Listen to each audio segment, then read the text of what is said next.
Braydon's one of the few people I know who can leave the house in the morning without a t-shirt and be fine the whole day. He'll do everything he needs to do for the day without a t-shirt and then complain that he doesn't have money for shirts. Well, he gets t-shirts for free, so I don't really know. I don't know. Hi, welcome back to the Epically Latered Show. This episode is about Braydon Szafranski. Braydon is one of the most motivated skaters. He's just like a total skate rat. Wakes up, wants to skate, wants to film, always wants to like shoot a photo or try something new. He's just as excited about skating as he was when he was like 15 years old. But now he's also into like partying the same way. It's like he wants to skate all day, party all night, and that's all he wants to do. And I'm really kind of envious of him. He's never self-conscious. He doesn't care what anyone thinks. So we met up with Braydon in LA, and we went to the Baker House where he lives, and he took us on a tour of basically a day in the life of Braydon Szafranski. This is how you come out here and tell what type of temperature it is, or if it's a shirtless day or not a shirtless day. Come hang out on the balcony for 10 minutes. You know what's so good about this? Since we're looking down on everyone and they can't really see you, it's pretty awesome. Like the shit, you'll just see what people are doing because you can see in their laps. So you'll see people like rolling joints. I've seen people fucking taking whippets. Then we got a picture of Family Deep. The whole Baker squad. Antoine, he's a kook. That's why we love him, because look at him. And we got my shithole that I like to call room. Exactly like I like it, with absolutely nothing. Every single drawer is empty. All the way down. Just nothing. I don't even like, I find things way easier if they're on the floor, I think. Looks like Twisted Sister. Yeah, it's pretty funny. I was laughing. I'm like, dude, I'm like a bodybuilder, dude, a muscle man. Oh yeah, you could throw him anywhere.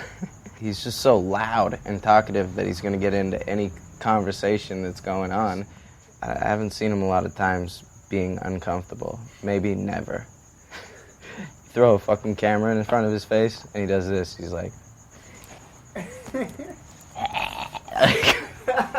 I think Braydon is incapable of being awkward.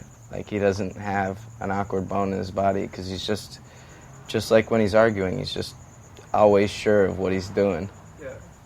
It doesn't need to even make sense to him or anyone else. He just somehow knows it's right. Welcome to the fabulous life of my van. The most amazing thing. No, to me it is. I want one of these motherfuckers since I was a little kid. In Hollywood. Yeah. All these motherfuckers out here, they might got these Bentleys, dude, and their Rolls Royces and their Mercedes or whatever. Pfft, I got a fucking van, dude. How much better is this? Oh, God, yes. So this is my home that I can actually just watch TV off this screen. And then I can just flip this couch by hitting a switch and turn this motherfucker right into a bed. That's when you're making out with a girl, and as you're making out with her, it's just going down. They don't realize it, and they're like, wait a minute, is this in a bed all of a sudden? Like, You're going on tour with this thing soon? oh yeah. How many people in this thing? On that trip? It's going to be me, Muska, Lizard, and Shad, Beagle, and Eric Moto. All in here? Yeah. Are you going to add an extra seat or No way, man. You just post up on the floor, dude. There's enough room. I'm not going cross country in that fucking thing, man. Because I was in Vegas in that fucking thing, and like I just went from like the strip to like his house, and it was like a 10-minute drive, and I was like dying in the back of the van. I think like his air conditioning was broke or something, but like I don't know. I'll follow the van in the Escalade, but. How long have you known Braydon? Thor. He was part of this little crew that my friend Travis would always bring around. And then he was like good back then, but he wasn't like busting hard yet, you know? He like showed up and he had some sponsor me tape and he showed it to me and he like back Smith grinded like this big rail at Beverly Hills High School. There's like those two in a row, like the bigger ones. They're messed up now, but I mean, I remember seeing that and was like, damn, like he back Smith like a 13-stair handrail, and I remember saying like thinking he was super dope. Not long after I met him, I shot him, same at Beverly, this sequence. And it's funny, he came over to my house to look at it one day, and he's like, oh, that's pretty cool, man. I think I might get a tattoo of that. I was like, no way, awesome. Like, just kind of like thinking to my head, like, nah, he won't. I remember he came over with his dad. Dad is super cool dude. They hung out. I gave him the contact sheet. Next day I saw him, he had it. Yeah. Tattooed. That's your first tattoo, right? Yeah. Live for, die for, skateboarding. But what's the trick? It's a kickflip back lip. You. Yeah, sure. I'm not making fun of you. Yeah, it is. Who else was I supposed to put on? Nah, Beverly. But what was I supposed to be like? Dude, I got like Jamie Ray on my arm or something, you know what I mean? Like, What else you got? when I was like 18 and I went to the tattoo parlor, my dad, he bought me this one.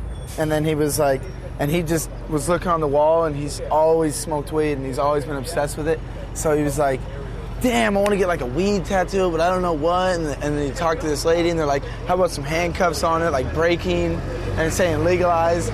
And he's like, all right, so he gets it right here. And then he's like, and I was always like, damn, that's the coolest hat. And he's like, you know what, like, we need to get you one. So he went and we bought, and he got me this one, dude. So it looks, mine's like a little bit more newer looking than his, but it's awesome. And then someday, like, my dad left his open, so someday after it gets legalized, he can just put a D, so it's legalized. What makes Braydon happy are like 4 things in life. It's skateboarding, bitches, Budweiser, and weed.